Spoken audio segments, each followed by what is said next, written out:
Assalamualaikum warahmatullahi wabarakatuh. Selamat pagi solih-solihah. Apa kabarnya hari ini? Semoga senantiasa kita selalu dalam lindungan Allah Subhanahu wa taala. Amin. Oke, sebelum mulai pembelajaran, kita berdoa terlebih dahulu ya. Jika berdoa, tangan diangkat, kepala ditundukkan, berdoa dengan khusyuk, berdoa mulai. A'udzu billahi minasyaitonir rajim. Bismillahirrahmanirrahim. Raditu billahi rabba wa bil islami dina wa bi Muhammadin nabiyya wa rasula. Rabbi zidni ilma warzuqni fahma. Amin ya rabbal alamin. Oke, ingat selalu pesan ibu untuk melakukan atau mematuhi protokol kesehatan dengan 3M. Memakai masker, menjaga jarak, mencuci tangan dengan sabun dan air yang mengalir. Oke, hari ini kita akan belajar tema 6, subtema 4, pembelajaran 1. Bekerja sama menjaga kebersihan dan kesehatan lingkungan. Adapun pemetaan KD dalam pembelajaran pertama itu ada bahasa Indonesia KD 3.8.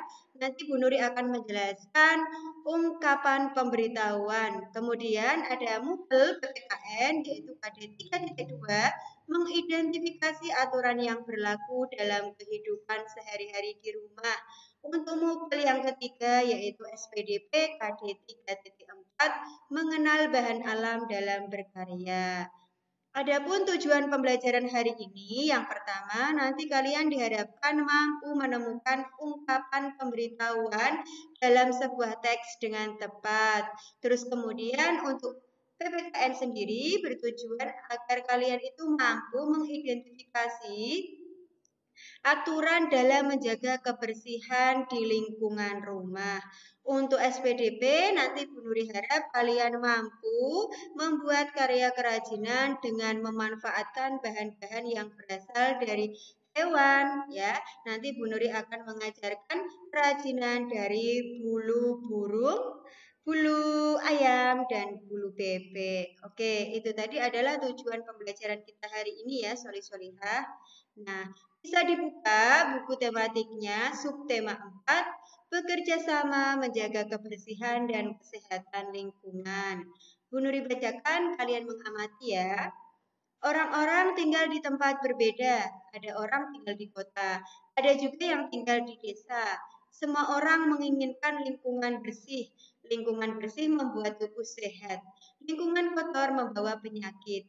Bekerja samalah menjaga lingkungan agar tetap bersih. Tuhan mencintai orang yang menjaga lingkungan. Tuhan mencintai orang yang menjaga kebersihan. Ingat, an-nadzafatu minal iman ya. Kebersihan itu sebagian dari iman. Masih ingat kebersihan pangkal kesehatan. Oke, rajin pangkal pandai, hemat pangkal kaya. Nah, siapa yang menjaga kebersihan, insya Allah akan selalu diberikan kesehatan. Bagi siapa yang rajin belajar, akan pandai. Dan siapa yang rajin untuk menabung, insya Allah kebutuhannya akan tercukupi. Nah, sekarang bisa dibuka bukunya halaman 115. Oke, kita baca dengan suara yang nyaring. Ya, kita baca bersama-sama ya. Bekerja sama menjaga lingkungan. Siti adalah tetanggaku. Siti menanam banyak pohon di rumahnya. Siti menyapu lingkungan rumahnya setiap hari. Siti selalu membersihkan saluran air di depan rumahnya. Di halaman rumah tidak ada air tergenang. Sampah tersimpan di tempat dengan rapi. Keluarga Siti tetangga yang baik. Kami membersihkan saluran air bersama. Kami menyiram tanaman bersama. Kami bekerja sama menjaga lingkungan. Nah, ketika keluarga itu senantiasa menjaga kebersihan lingkungan, insya Allah masyarakat di sekitar juga akan senang memiliki tetangga ya yang selalu menjaga kebersihan, karena lingkungan yang bersih akan terhindar dari sarang penyakit. Ya sayang ya, apalagi sekarang adalah musim hujan ya. Terus sekarang coba kalian tuliskan dengan bahasa kalian sendiri di halaman berikutnya. Setelah kalian membaca teks ya, bekerja sama menjaga lingkungan, mari kita jawab bersama-sama pertanyaan berikut. Yang pertama, tuliskan satu kalimat tentang rumah Siti. Ayo, gunakan bahasa kalian sendiri, kalian tuliskan. Menurut kalian bagaimana keadaan rumah Siti tadi ya dari bacaan yang kalian baca? Oke. Untuk pertanyaan yang kedua, Siti menanam banyak pohon di rumahnya. Mengapa Siti menanam banyak pohon? Nah, kira-kira apa tujuan Siti menanam banyak pohon di rumahnya ya?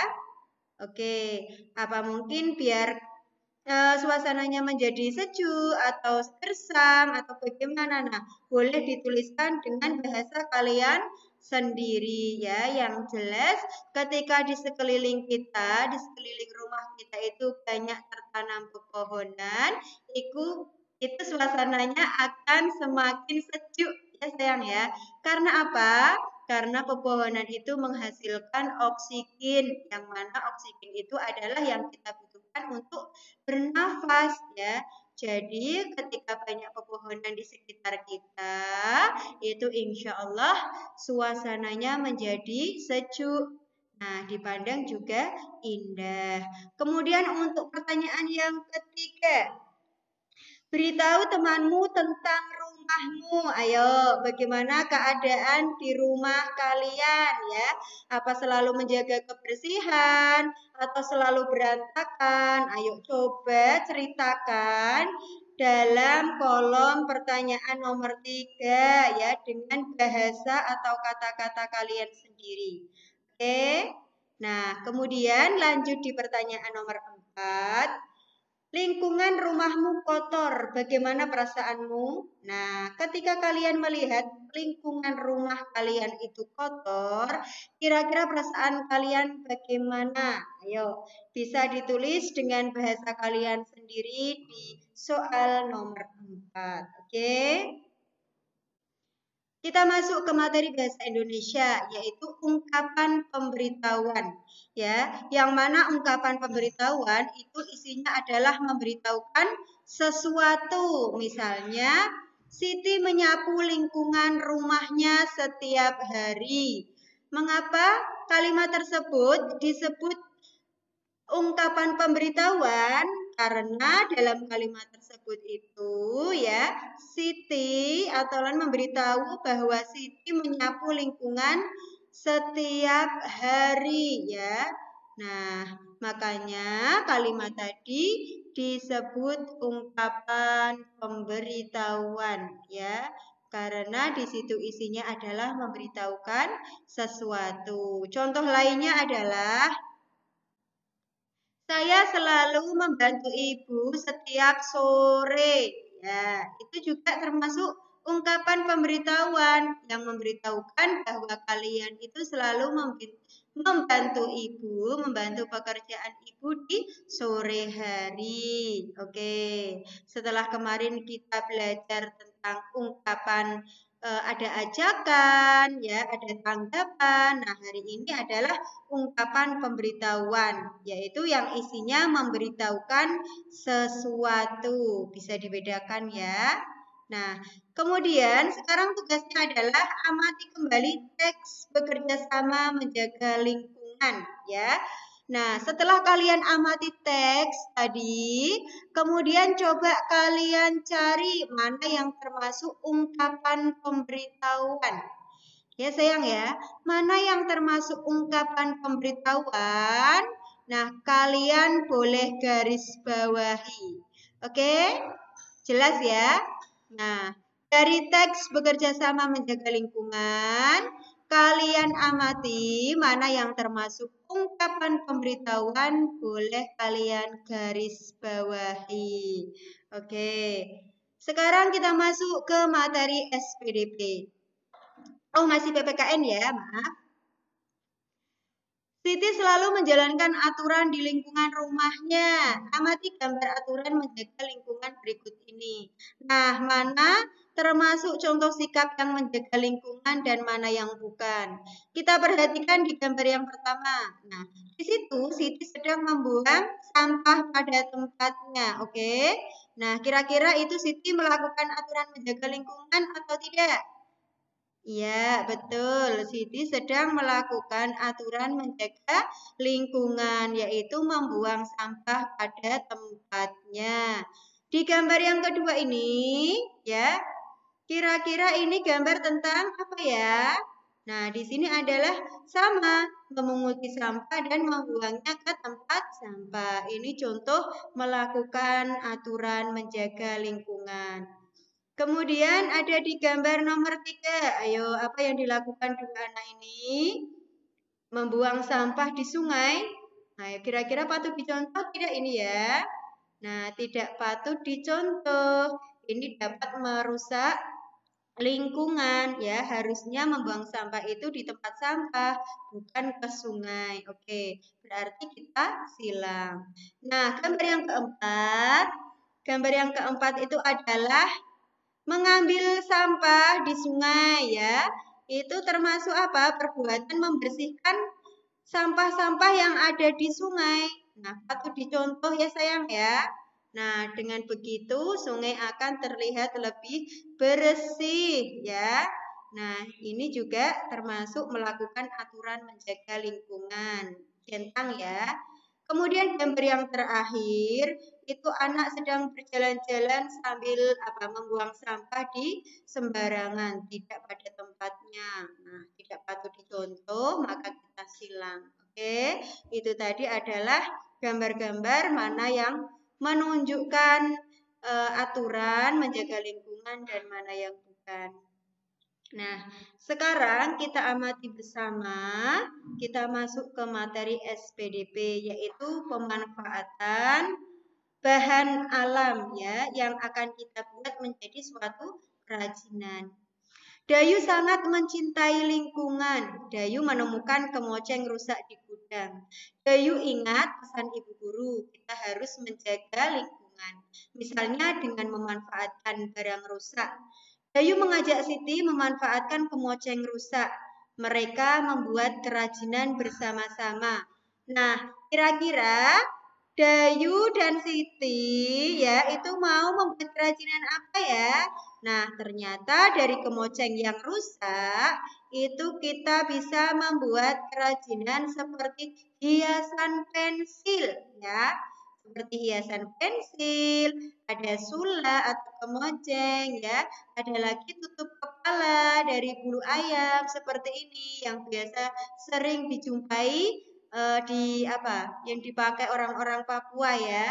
Kemudian ada kok yang biasa kita buat untuk bulu tangkis. Nah, itu juga merupakan pemanfaatan dari bahan alam berupa bulu angsa ya, bisa dari bebek, burung atau ayam. Nah, bagaimana langkah-langkahnya untuk membuat suatu kerajinan tersebut?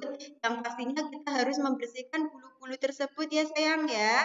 Nah, boleh dicuci ya, digunakan pakai sabun. Nah, dikeringkan.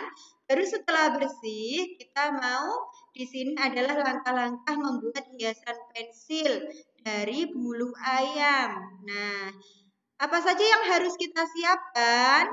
Bahannya yang pertama adalah ada bulu itu sendiri ya yang sudah kita bersihkan. Kemudian ada lem, ada benang atau pita sebagai pengikat, ada pensil, ada gunting. Nah, untuk langkah-langkahnya yang pertama adalah berikan lem pada ujung atas pensil ya. Setelah kita menyiapkan bahan-bahannya tadi, kemudian kita olesi lem di ujung atasnya pensil. Nah, setelah kita olesi lem, baru kita tempelkan bulu ayam pada bagian yang sudah diberi lem ya. Seperti ini. Setelah sudah tertempel, baru kita ikat dengan pita atau flanel ya. sehingga terlihat lebih rapi dan indah. Oke, maka jadilah hiasan pensil seperti ini ya. Bagus ya. Oke, bisa juga digunakan sebagai apa? Atau bahan untuk membuat kemonceng atau sulak yang biasa kita gunakan untuk bersih-bersih meja, kursi ya. Nah, itu juga termasuk pemanfaatan bahan alam. Nah, dalam karya di pembelajaran pertama ini Bu Nuri tidak menyuruh kalian untuk praktek ya, karena kemarin kalian sudah praktek memanfaatkan cangkang telur ya untuk membuat hiasan dinding. Itu hampir sama KD-nya ya sayang ya, pemanfaatan bahan alam. Nah, ternyata bulu-bulu ini juga bisa digunakan menjadi kerajinan yang indah dan bermanfaat. Oke. Nah, alhamdulillah pembelajaran 1 di subtema 4 sudah selesai. Semoga bermanfaat. Solih-solihah diberikan kemudahan dalam memahami materi. Nah, kita berdoa terlebih dahulu. Sikap berdoa, tangan diangkat, kepala ditundukkan. Berdoa dengan khusyuk, berdoa mulai. A'udzu billahi minasyaitonir rajim. Bismillahirrahmanirrahim. Wal 'asri innal insana lafi khusrin illal ladzina amanu wa 'amilus solihati wa tawashaw bil haqqi wa tawashaw bis sabr. Subhanakallahumma wa bihamdika asyhadu an la ilaha illa anta astaghfiruka wa atubu ilaik. Rajin-rajinlah kalian dalam belajar, semoga semakin solih dan solihah. Sekian dari Bu Nuri, kurang lebihnya mohon maaf. Wassalamualaikum warahmatullahi wabarakatuh.